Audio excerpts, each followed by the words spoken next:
Hi, this is Max from Recent Expert, and here it is, arranging part 2 in our production walkthrough video series. If you remember, we are making a video series of 4 videos.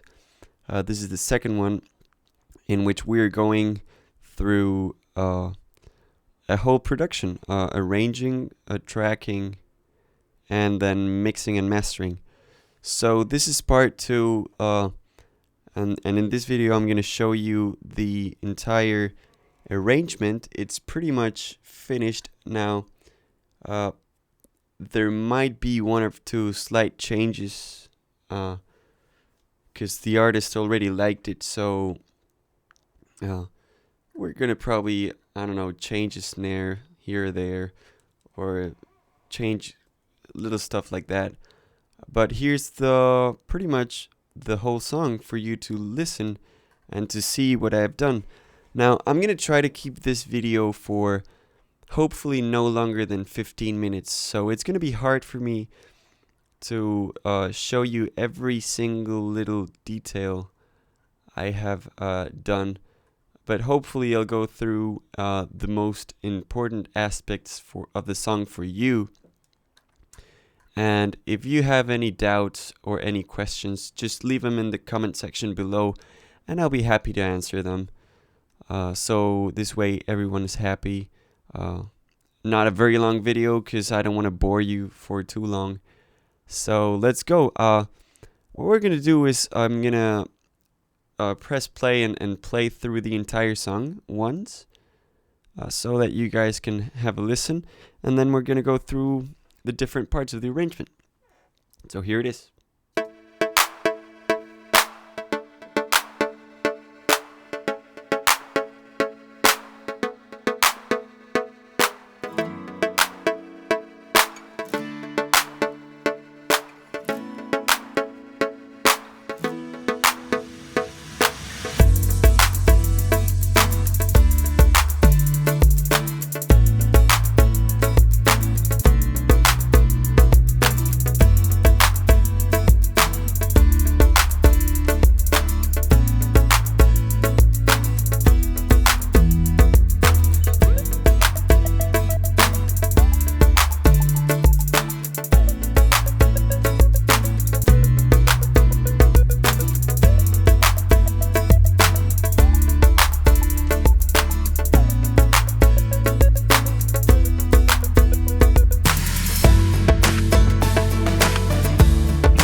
All right. So that was the whole song, the entire song. I'm sorry. I think you can say the whole song anyway. Okay. So anyway, that was the entire song. And first of all, let me talk about sections in arranging, because this is a very important thing when you arrange. Now, this song was produced, as you probably do, without a vocalist in mind just yet. I mean, and but what I mean by that is that personally, I generally produce songs that are already written. But what I've done with this song is that I made this beat, and then the artist started writing a song, which is kind of weird for me. So what I did is I went on with a very simple kind of standard pop structure, if you will. So there's the intro. That's, I think it's 8 bars, an 8 bar intro, and then comes 2 verses, which would be a verse for each guy in the band. It's 2 rappers, so there's one 8 bar loop for each guy, and then there's one chorus, an 8 bar. I think it's 8 bars. Yeah. And then it's 2 verses again, one for each guy, and then again is one chorus, and then one interlude, which is this part of this piano solo part, which I came up with, and these guys liked it, so I thought it was great. And then two choruses, and that's it. That's the arrangement. One little tip: when I was in university or college or whatever you want to call it, studying music, I did a songwriting course, and our teacher was very, very explicit on telling us the importance of song structure. And here was this guy teaching us. He had produced huge bands in my country where I live at, and he was very, very. He was remarkative. Is that a word? He marked a lot the importance of structure. So if you have never taken this into consideration for your production, I encourage you to kind of study it, listen to a lot of pop music, and kind of work that out in new ways. I think structure is in great ways what makes a song not boring, and hopefully this one isn't boring. So that's it with structure. Now, instrument-wise, you can see I've color-coded my stuff very explicitly as well. All green tracks and clips in my session are percussions. Everything that's red is bass. All blues are synths. Then the purples are guitars. The sky blues are effects. And then there's this one track, this one brown track, which is the piano track. Again, this is also very important for you to sort out. Hopefully, when you work, you have an organized track, and that way you will know where stuff is at. So that's a very good tip I can give you. So now let's go in with the arrangement. So as I was talking the last video, this song starts with a clap and a synth riff. Pretty straightforward, nothing very special. what I did do to the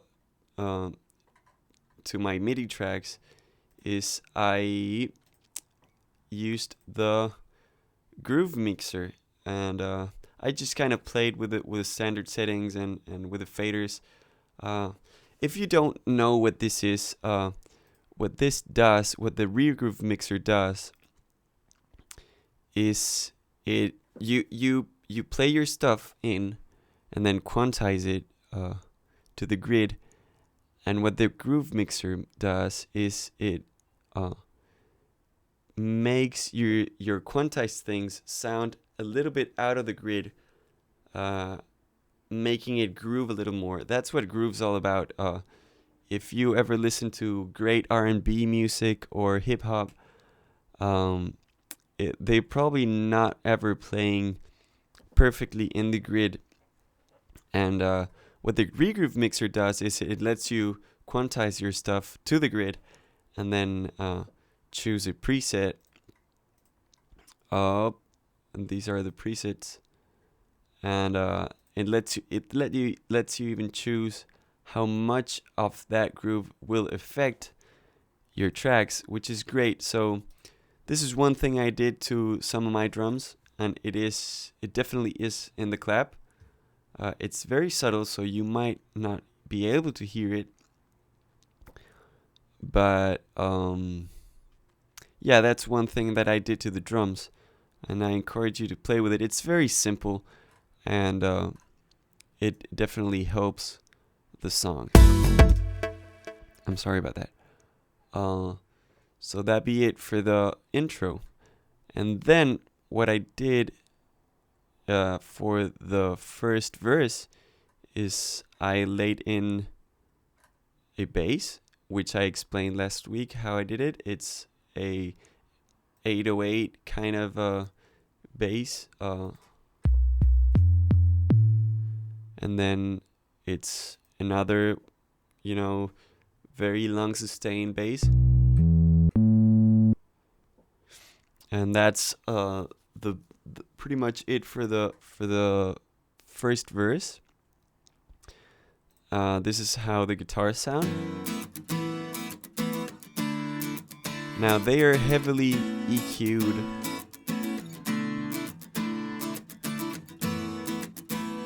Yeah, they are heavily EQ'd.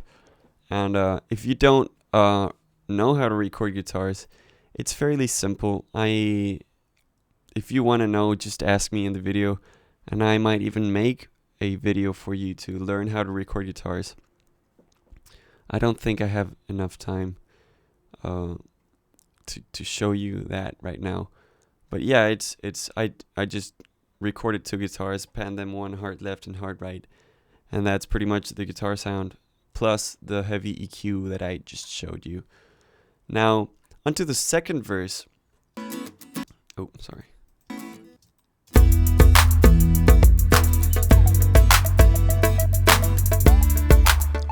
You can see that this little melody comes in, and that's just to make a difference. It's always important to have the song grow instead of get smaller. So a very simple way to do this is just add one melody. This is what I did. You can, of course, always change a little bit of your rhythm section. It's always important for you to take into consideration that songs usually you want to make them grow, and so that's what you have to set your goal to be. You want to make the song grow together with what the artist wants to say, and arrangement wise, it's a very simple move. It doesn't take an entire change, a complete change of the song. You just what I did here is enough, I think, to the song, and I think it greatly benefits the final result. So this would be what I added to the arrangement in the second verse.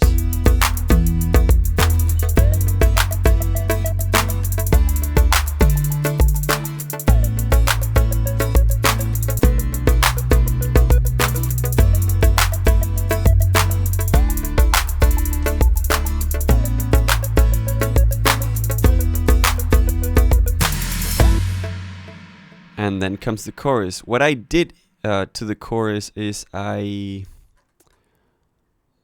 made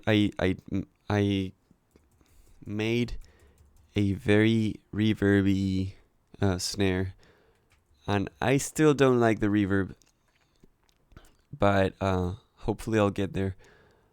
What I did to change from the chorus, from the verse to the chorus, is I inserted this snare sample and I verbed it, I guess you could say. I put a reverb in. And then comes the chorus, which changes the kit of the, I'm sorry. And in the chorus, the percussion kit is changed. It starts with an 808. I mean, the verse is with an 808. And then the chorus has only the kick, but it also adds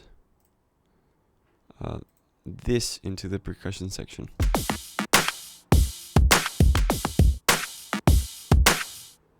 And let me separate this to you.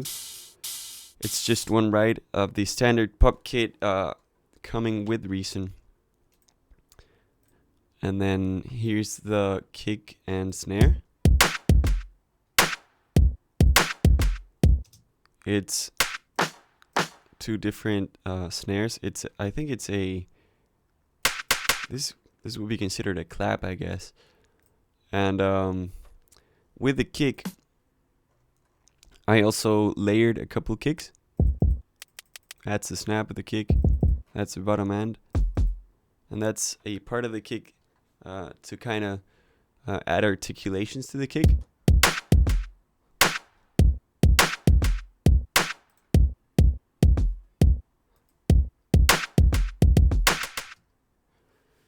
And yeah, that would be the kick and the snare for the chorus.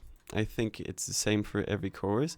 And then I added this loop. I don't know where I took it from. Let me see. Top loop. Go to. Oh, that's it. I think it's a loop I purchased from the 9-volt audio sales.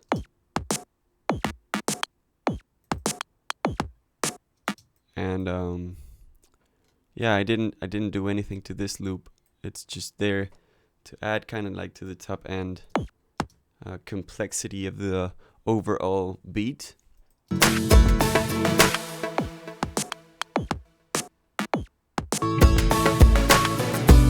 It's very subtle, but again, it's all the subtleties that add to the song. And what I also did to the chorus is I recorded a real bass, and it doesn't have any low end. It only has the top end to kind of add a little bit of natural bass lines in.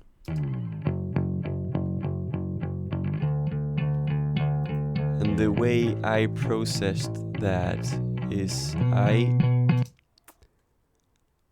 I actually used the new bass amp in Reason 8, which I think it's pretty good. I don't like the guitar amps from Softube, but the bass amp is actually pretty nice. So that be the bass, and then there's this melody in the chorus. Oh, let me mute that. There's this melody in the chorus.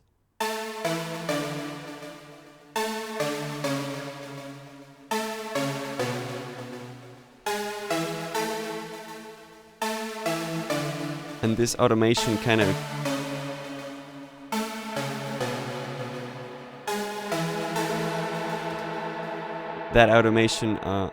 raises the reverb mix, which I think is pretty cool. And then what I also did in the chorus is I recorded a new set of guitars. I'm sorry. And this guitar I played with a capo in I don't know which fret, but it sounds a lot higher.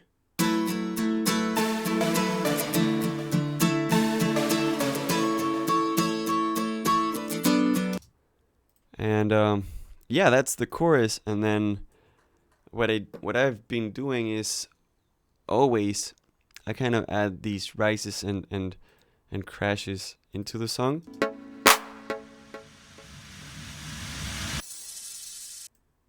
To kind of accentuate the start, the beginning, and the end of every section.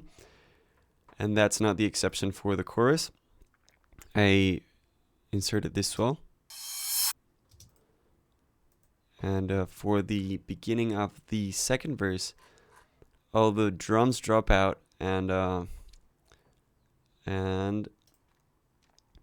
have a rise and a crash going in, and it sounds like this.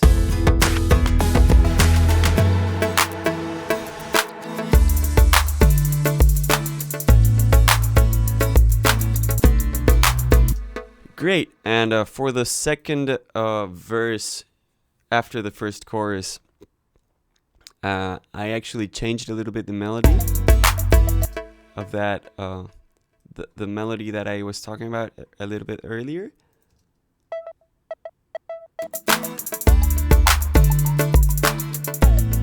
It's not radically different, but it does have a little change, which is important for the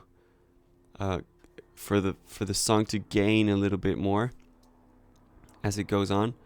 And then comes the chorus again, which is exactly the same chorus.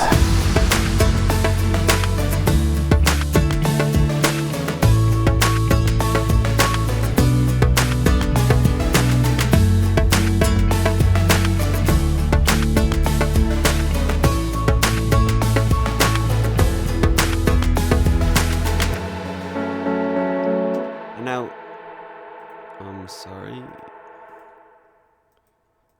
Okay, now this is something that I think is cool. I automated the tempo.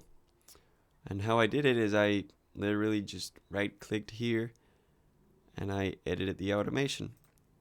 And it appeared here, which I think is great. That's a great feature in Reason. You can automate pretty much anything you want in a very similar way. It doesn't matter if it's an instrument or the transport. It all gets automated the same, which is great, I think. So yeah, what I did is I actually lowered the tempo of the song for this part, and I inserted this piano. I played it myself, and I'm pretty proud of that. So yeah, let's listen to that. It's pretty straightforward. The tempo drops and the piano gets left alone.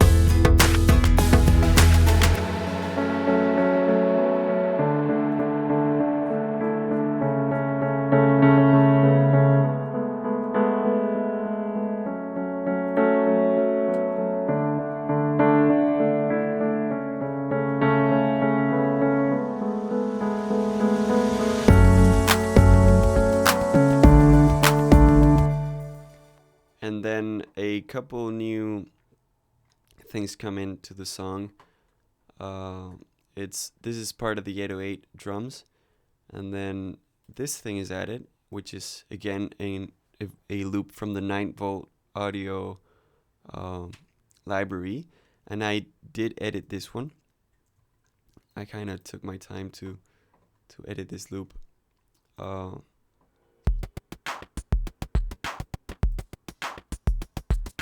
And that's also a loop from 9-volt audio. And that's a great way to edit your loops is you pick up a loop that you like, how it sounds, and then you can use it pretty much like a sampler, and you kind of take advantage of the loops, automated pannings and effects. I think it's pretty cool. And that's exactly what I did here. I grabbed a couple loops that I liked how they sound, and I edited them to my liking. And also there's this part which is like a bass. It's like between a kick and a bass.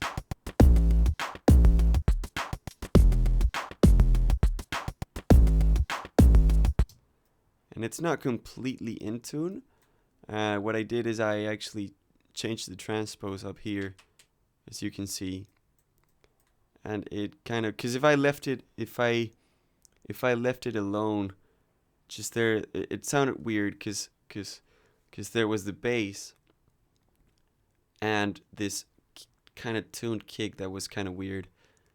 And then for the end of this interlude, I guess you could say, I put in the snare, which is kind of like typical electronic music snare.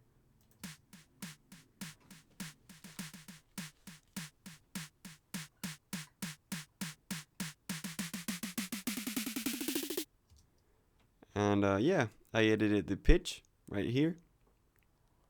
It's the pitch bend. And the, and the master volume I also edited.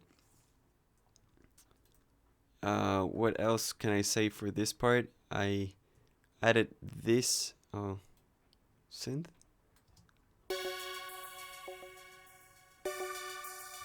Which I think kind of adds to the overall song.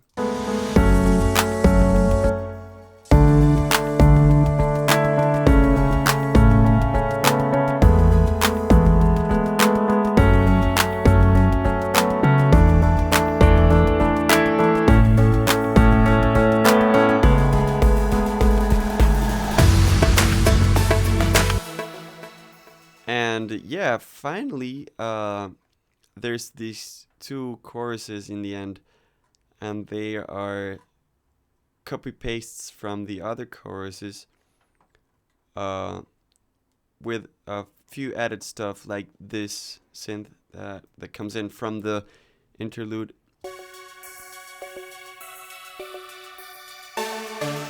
That's the same melody in every chorus. The hi-hats, the hats from the interlude keep playing.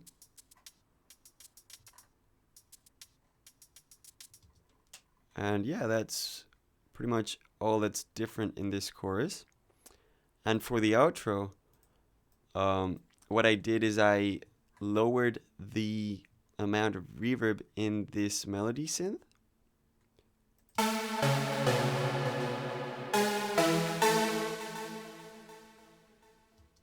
So what happens is that's all that's left in the song. Everything kind of drops out, and that little melody is all that's left in the chorus, without any effects, as opposed to the other choruses where this melody leaves and with a great amount of reverb.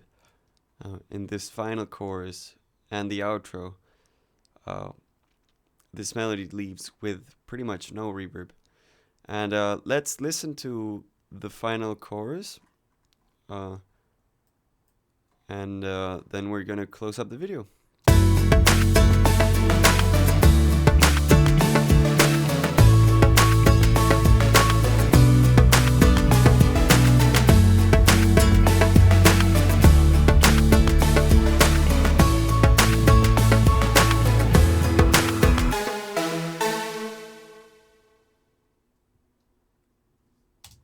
So, yep, that's how the song ends for now.